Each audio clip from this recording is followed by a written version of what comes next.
بسم اللہ الرحمن الرحیم۔ السلام علیکم۔ روایت ہے کہ جب آدم علیہ السلام کا قصور معاف ہوا تو پیدائش کا سلسلہ جاری ہوا۔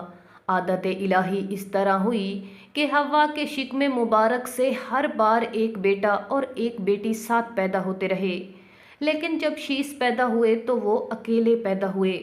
اس میں نکتہ یہ ہے کہ نور محمدی صلی اللہ علیہ وآلہ وسلم اپنے اور غیر کے درمیان مشترک نہ ہوں۔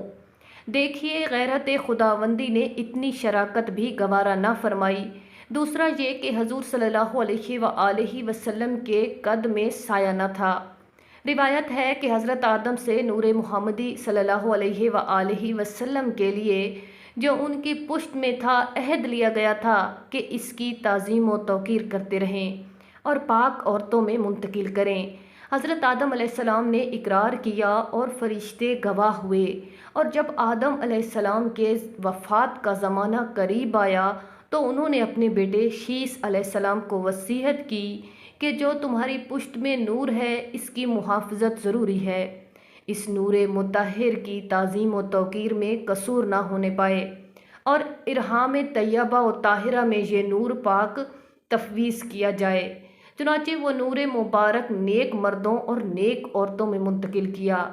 آدم سے شیس اور ادریس اور نوح اور ابراہیم اور اسماعیل علیہ السلام کو ممتاز فرماتے ہوئے عبد المطلب پھر ان سے عبداللہ میں آیا، جس پشت میں یہ نور محمدی آتا تھا ایک نیا جلوہ دکھاتا تھا، یعنی آدم علیہ السلام کی خطا اسی نور کی برکت سے معاف ہوئی۔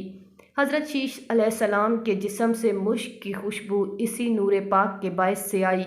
حضرت نوح علیہ السلام کی کشتی اسی کے تصرف نے ترائی۔ اللہ پاک نے ابراہیم علیہ السلام کی آگ کو گلزار اسی نور محمد سے بنایا۔ اسماعیل علیہ السلام کی جگہ جنت سے دمبا اسی نور کی بدولت اور بغیر ذبح اللہ اسی کے سبب سے کہلائے۔ عبد المطلب کی دعا نے اسی نور کی بدولت قبولیت کے درجے پائے۔ حضرت عبداللہ کو دیکھ کر تمام بت منہ کے بل گرتے تھے اور پکارتے تھے کہ اے عبداللہ ہمارے قریب نہ آ، کیونکہ ہمارے مٹانے والے کا نور تجھ میں چمک رہا ہے۔ وہی نور تھا، اور عبداللہ جو ہر شجر و حجر سے سلام کی آواز سنتے تھے وہ اسی نور کا ظہور تھا۔ جس وقت حضرت عبداللہ مکہ کے بازاروں میں گزرتے تھے، تمام عورتیں شہر کی جو حسینہ اور جمیلہ تھیں وہ سب حضرت عبداللہ پر جان و مال سے فدا ہوتی تھیں، اور ہر ایک ان سے نکاح کی آرزو رکھتی تھی۔ جب حضرت عبد المطلب کو یہ بات معلوم ہوئی تو وہ حضرت عبداللہ کے نکاح کی فکر میں مصروف ہو گئے، اور زیادہ جستجو تھی کہ جو لڑکی قریش کے حسب و نسب، صورت و سیرت میں خوب تر ہو وہ ان کے نکاح میں لائی جائے۔ چنانچہ وہب زہری کی لڑکی بی بی آمنہ خاتون صورت و سیرت میں لاسانی اور آثار سعادت ان کے نورانی چہرے سے عیاں تھا۔ اہل تحقیق لکھتے ہیں کہ اللہ پاک نے اس وقت یہ انتظام و اہتمام فرمایا کہ مکہ میں جتنے مرد تھے ان میں سے حضرت عبداللہ کو، اور جتنی لڑکیاں تھیں ان میں سے بی بی آمنہ خاتون کو انتخاب فرمایا کہ یہی دونوں میرے محبوب کے ماں اور باپ بننے کی صلاحیت رکھتے ہیں۔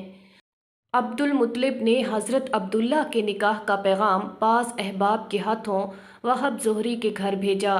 وہب زہری بہت خوش ہوئے اور اس پیغام کو منظور کیا۔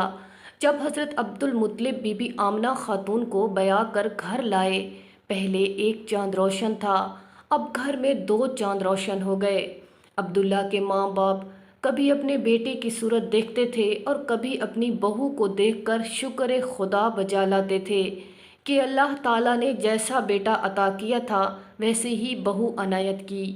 روایت ہے کہ جس دن نور محمدی صلی اللہ علیہ وآلہ وسلم حضرت آمنہ خاتون کو عنایت ہوا، 12ویں جمادی الاخر شب جمعہ تھی۔ اس شب کو جو نور محمدی صلی اللہ علیہ وآلہ وسلم نے شرف و بزرگی بخشی وہ بے انتہا ہے۔ اللہ پاک نے طرح طرح کی خیر و برکت اہل عالم پر نازل فرمائی کہ شب قدر سے اس شب کو بہتر سمجھو اور افضل جانو تو زیبا ہے۔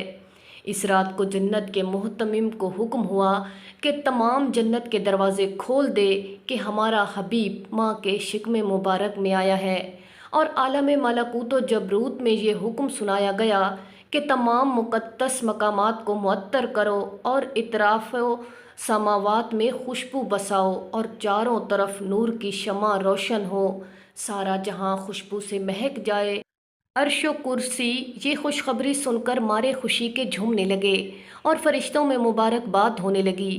پھر حکم ہوا جبریل علیہ السلام کو فرشتوں کی ایک جماعت کے ساتھ ایک علم سبز محمدی صلی اللہ علیہ وآلہ وسلم لے کر دنیا میں جاؤ اور اس علم کو کعبہ کی چھت پر کھڑا کرو اور منادی کرو کہ آج کی رات نور محمدی صلی اللہ علیہ وآلہ وسلم سے حضرت آمنہ مشرف ہوئیں، اور اہل زمین خوش ہو اور فخر کرو کہ دونوں جہاں کے سردار حضرت محمد صلی اللہ علیہ وآلہ وسلم تشریف لائے ہیں، اور خبر دو خوش قسمتی ہے اس امت کی کہ محمد صلی اللہ علیہ وآلہ وسلم کو پیغمبر پایا، اور زہ تقدیر ہیں وہ لوگ کہ جو محمد صلی اللہ علیہ وآلہ وسلم پر ایمان لائیں اور پڑھیں لا الہ الا اللہ محمد الرسول اللہ۔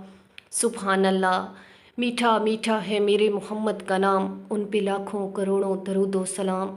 ناظرین، مزید اس طرح کی ویڈیوز کو جاننے کے لیے ہمارے چینل کو سبسکرائب کریں، ویڈیو کو لائک کریں اور شیئر کریں۔ شکریہ۔